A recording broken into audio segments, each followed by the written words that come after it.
క్రీస్తునందు ప్రియమైన దేవుని బిడ్డలారా, నేటి పరిశుద్ధ దినపు దేవుని సందేశం యోహాను సువార్త 6వ అధ్యాయము 25వ వచనం నుండి 29వ వచనం వరకు. సముద్రపు టద్దరిని ఆయనను కనుగొని, బోధకుడా, నీవెప్పుడు ఇక్కడికి వచ్చితి అని అడుగగా, యేసు, మీరు సూచనలను చూచుట వలన కాదు గాని రొట్టెలు భుజించి తృప్తి పొందుట వలననే నన్ను వెదుకుచున్నారని మీతో నిశ్చయముగా చెప్పుచున్నాను. క్షయమైన ఆహారం కొరకు కష్టపడకుడి గాని నిత్య జీవం కలుగజేయు అక్షయమైన ఆహారం కొరకే కష్టపడుడి. మనుష్య కుమారుడు దానిని మీకిచ్చును. ఇందుకై తండ్రి అయిన దేవుడు ఆయనకు ముద్ర వేసి ఉన్నాడని చెప్పెను.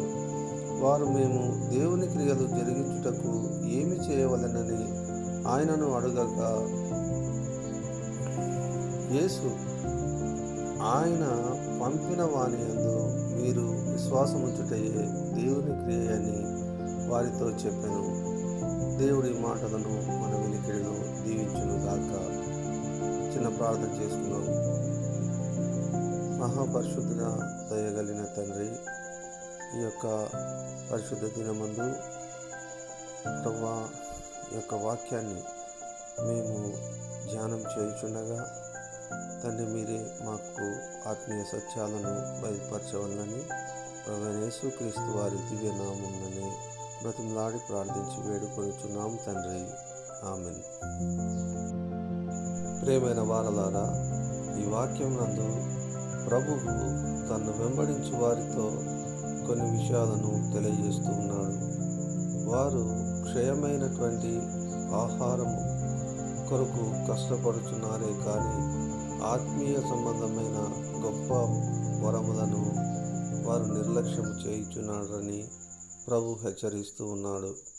ఎందుకంటే ఇహ అవసరాల కొరకు అయినటువంటి ఆహారమును, భోజనమును ప్రభు ఇచ్చునని వెంబడించుట కాదు కానీ అక్షయమైనటువంటి ఆహారమును పొంద ప్రయాసపడురని వారికి తెలియజేసి ఉన్నాడు. అయితే వారు ఆ యొక్క దేవుని క్రియ జరిగించాలంటే, అక్షయమైన ఆహారాన్ని పొందాలంటే ఏమి చేయాలని ప్రభువును అడుగుచున్నారు. అందుకు ప్రభువు దేవుని క్రియ జరిగించవలనైన ఆయన చెప్పిన బోధను గైకొనవలనని వారికి తెలియజేసెను. దేవుడు మనలను దీవించునుగాక.